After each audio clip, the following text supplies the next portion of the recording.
Hello, welcome to Spark Stories, a monthly program where we find out about the spark that inspired area leaders to step up and enact change to make Des Moines a better place to live.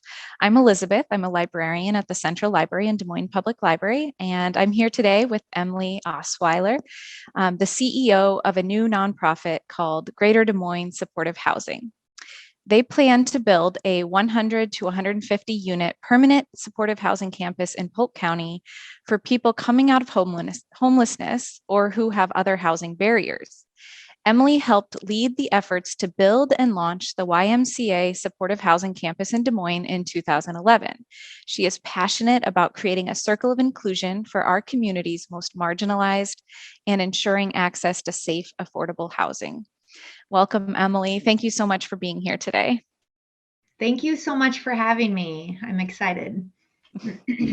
Can you talk about why you're focused on these efforts that I mentioned in your intro? What's your vision for what you're trying to accomplish in the community? Sure.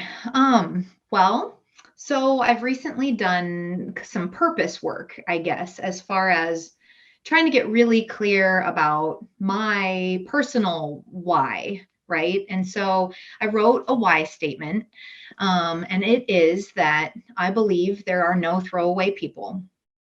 I believe that every single person is deserving of belonging and connection right now, as is, no matter what. And I believe that sacred space of connection and community is the secret sauce to everything else. I believe that belonging is the most foundational aspect of our lives. It's the most significant need. It's the most important human motivation, I guess. So belonging, connection, right? I've also worked with vulnerable populations for almost 20 years. I think this year is 19 years. So I've worked alongside people who have had a lot of trauma and, in spaces with people who have experienced homelessness and housing insecurity and extreme poverty, veterans, kids aging out of foster care and youth shelters, people who've been involved with the justice system, people who are fleeing domestic violence, people who have severe mental illness or histories of substance use, abuse, and dependence. So kind of this continuum of a lot of heartbreak, a lot of things to overcome. And so those are kind of the spaces I've worked in over the past almost 20 years. And so I've seen tremendous need, and I have wanted to serve our community's most marginalized in innovative ways.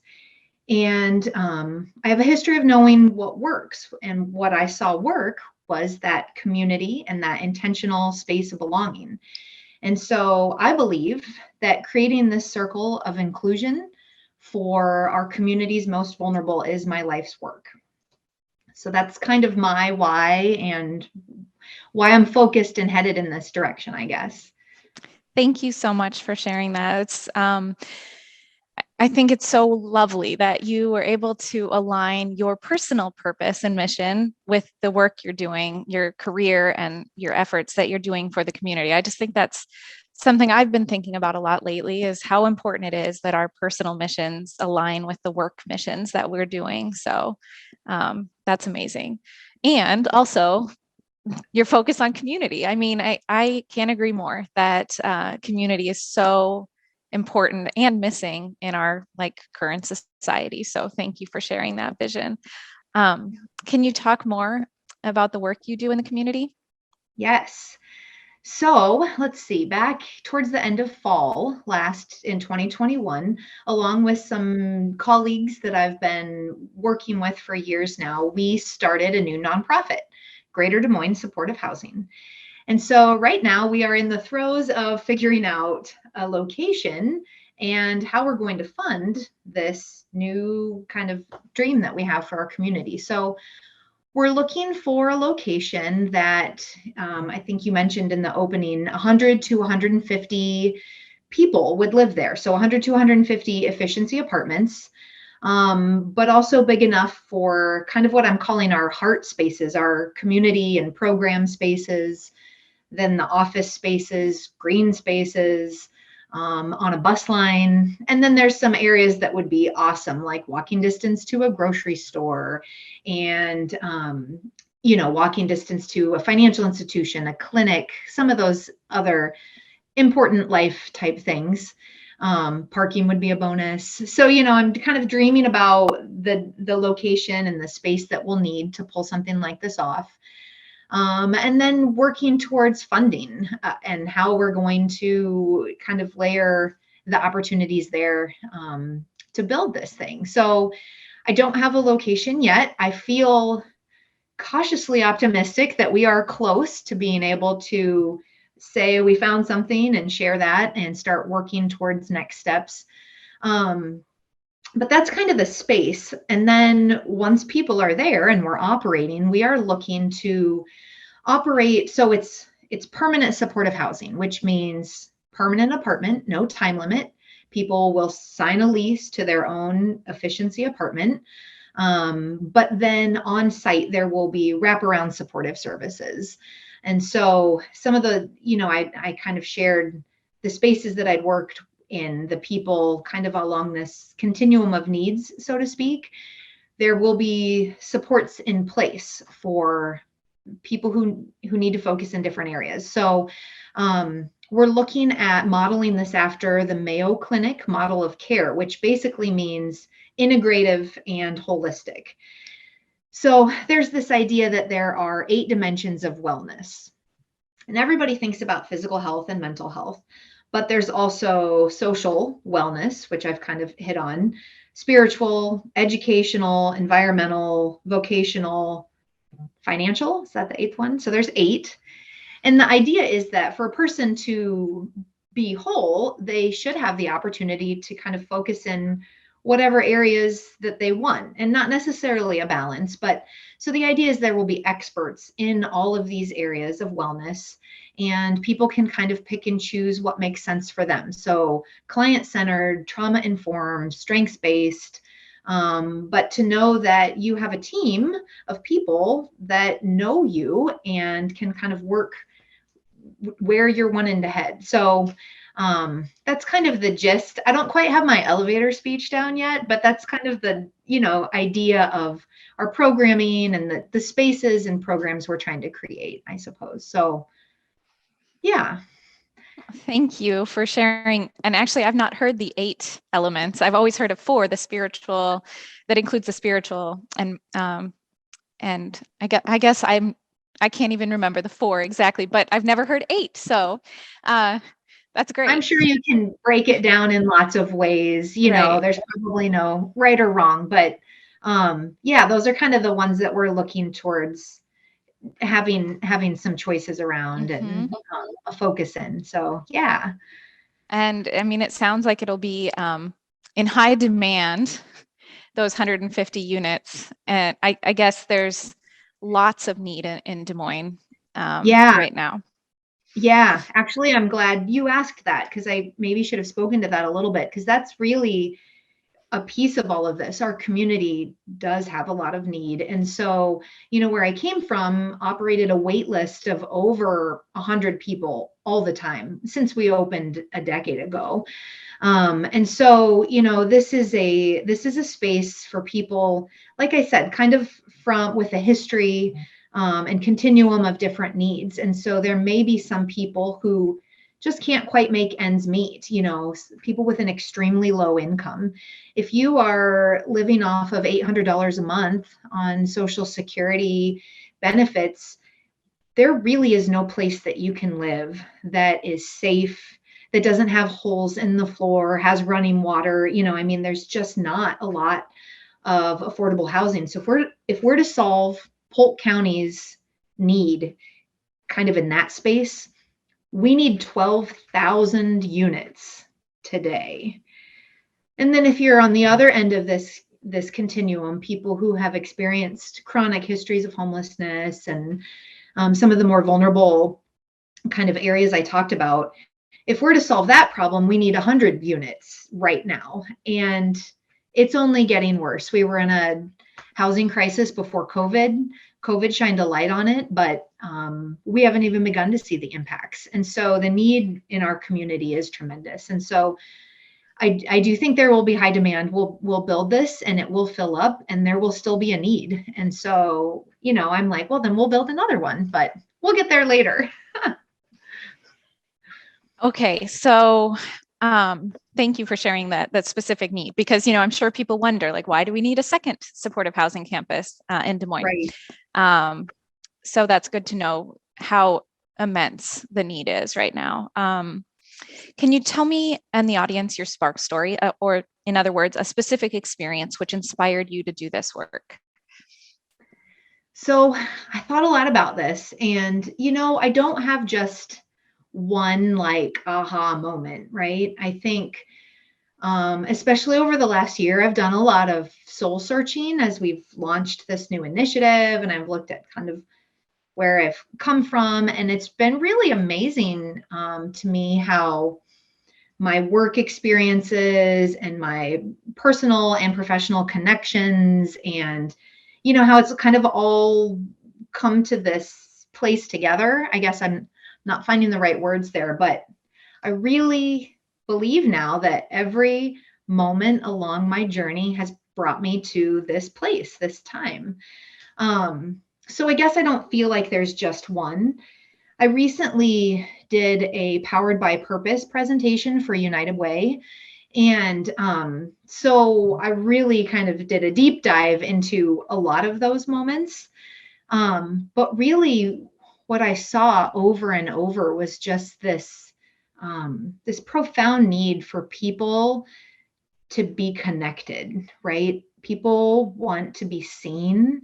They want a witness to their lives. They want to know that someone sees them in their authentic, true, vulnerable space and recognizes them and they're good enough. And, it's all okay. It's like this, I saw that over and over.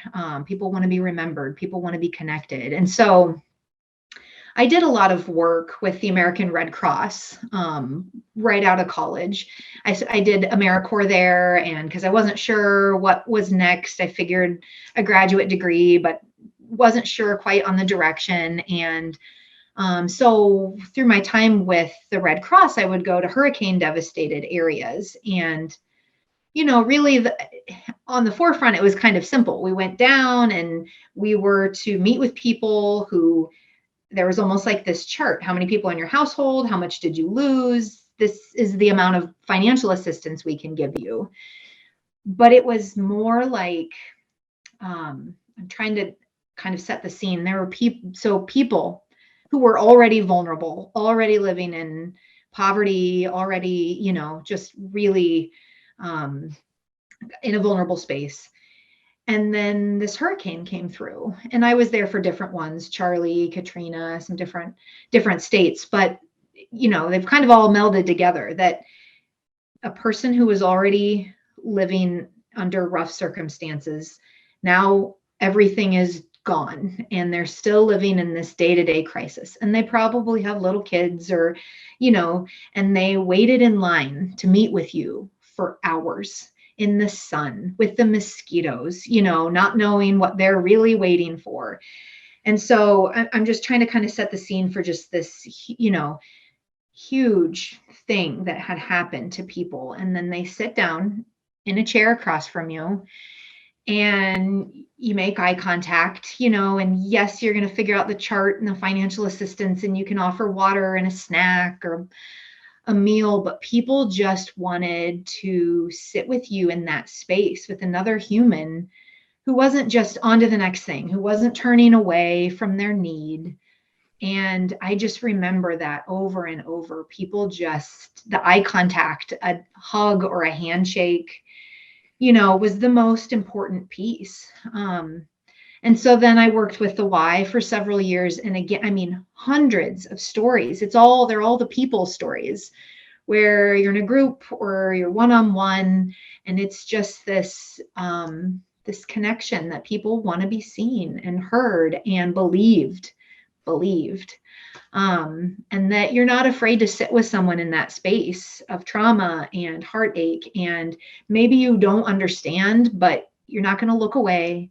You're going to be with them and you're going to listen. And I guess, so it's not like I have this one spark story. I think it's just a ton of those along the way. And you add our community's need, and you add all of these amazing connections that I've made with people who want this too, who believe that, yeah, we should be doing something. And so I don't know if that's what you're looking for. Feel free to like make me dig deeper. But I think the spark for me is the profound need for human connection, I suppose. So Thank you. Yeah, that's perfect. That's exactly what I'm looking for when I ask about people's spark stories. And everybody has one that's different, a different thing that led them to what they're doing. So can you talk about books which have been influential for you along the way, or even that you're, reading now and that keep you going and motivated in what you're working on currently? Absolutely. So my favorite book of all time is by Dr. Seuss, and it's Did I Ever Tell You How Lucky You Are?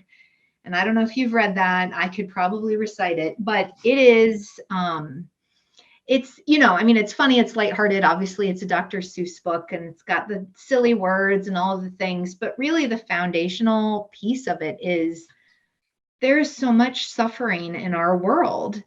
And so I think what it teaches, I read it to my kids all the time.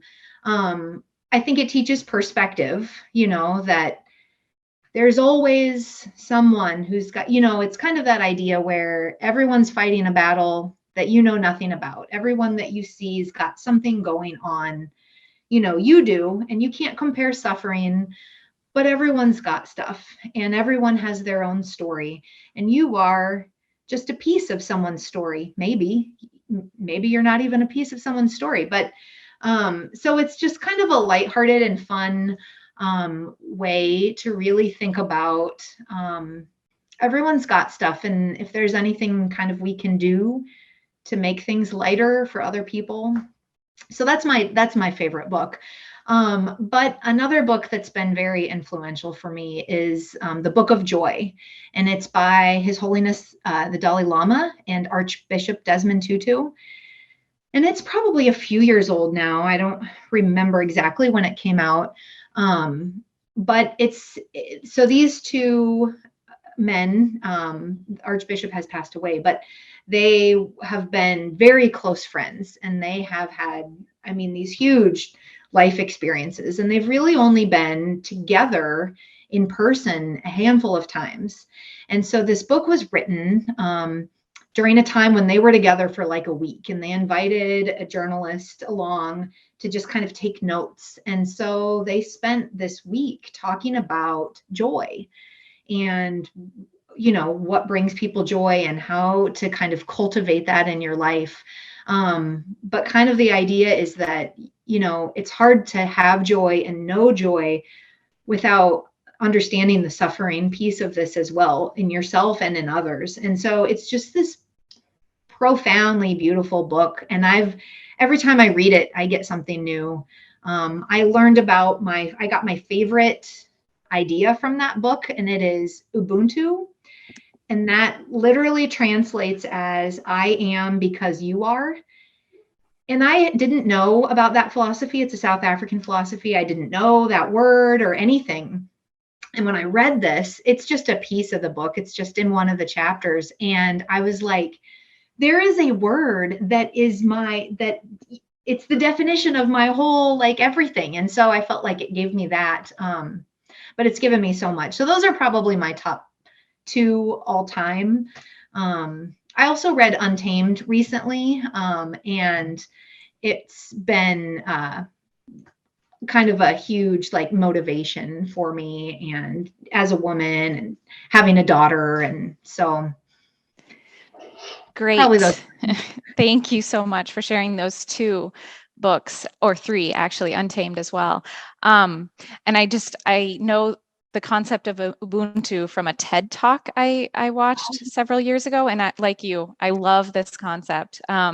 There's actually a book in our collection called Everyday Ubuntu, Living Better Together the African Way. It I is have it. written. Oh, you have that one? Yes. I believe it's written by Desmond Tutu's granddaughter, maybe? Granddaughter. Yes. It's Okay. very cool. So yes, like it completely describes that concept of why community matters. Ubuntu does, why it Yes. matters to bring people together into a collective and of belonging. So thank you for talking about Ubuntu, one of my favorite Yeah. concepts as well. I love me too. I'm gonna have to find that TED Talk because I haven't seen a TED Talk. It's Oh, like all of a sudden I had to research everything about it. yeah, there are several TED Talks, I think, that get into Ubuntu, but this one was an African drumming, someone from South Africa who has a drumming circle. And I loved her talk. So I'll send you the link. Okay, wonderful. Thanks. How can people who have watched this and learned about your new initiative, Des Moines Supportive Housing, or is it Greater Des Moines Supportive Housing? Yep, it's Greater Des Moines. How can people support your work and help as you get it off the ground? Yeah, thanks for asking that because I want to say yes to everyone who wants to come around this. We're trying to surround it with all of the best and brightest, and it's taking a village to pull off this, this vision. So we're in this, at first when we started, I thought we're going to do this, and then we're going to do this, and then we're going to do this, and then we're going to be open. And I mean, I knew it would be hard, but it hasn't been like this exact chronological thing. It's been like everything and all of these balls. And so we do have a website, and people could go there and check it out. If you're someone who likes all of the details, we have a 35-page white paper on the need in our community and this model that we're talking about and kind of the vision for this. So you can go, it's https, the slashes, the colon, and it's gdmsh.org, Greater Des Moines Supportive Housing.org. So people can go there, they can sign up for an e-newsletter, and once we start having bigger updates, they'll get that. We also have a Facebook and an Instagram and a LinkedIn, so you can find us on there and following us and helping, that's really, it's free marketing. So if people follow it and participate in our posts and comment, like, share, that helps more people see it. So it helps us get the word out there. We are looking towards our funding and how this is all going to come together. And so I do not know yet what our capital campaign number will be, but there is a place on our website where people can give. And so obviously right now there are things that are costing us money as we're starting a nonprofit, and we will be starting to make financial commitments on things. So money is always welcome. And yeah, I mean, really, it's getting the word out there. So having this opportunity, amazing. Anyone thinks I should meet or talk with, ways we could partner, presentations, lots of ways. So we want to say yes to everyone who wants to be involved in this. Thanks for asking that. Well, thank you so much, Emily, for agreeing to participate in sharing your Spark story today. And I hope that everyone enjoyed hearing the story, and that they'll tune in again next month for another episode on our website or on our Facebook page or YouTube channel. So thank you again for being with us today. Thank you so much for having me. It's been great chatting with you.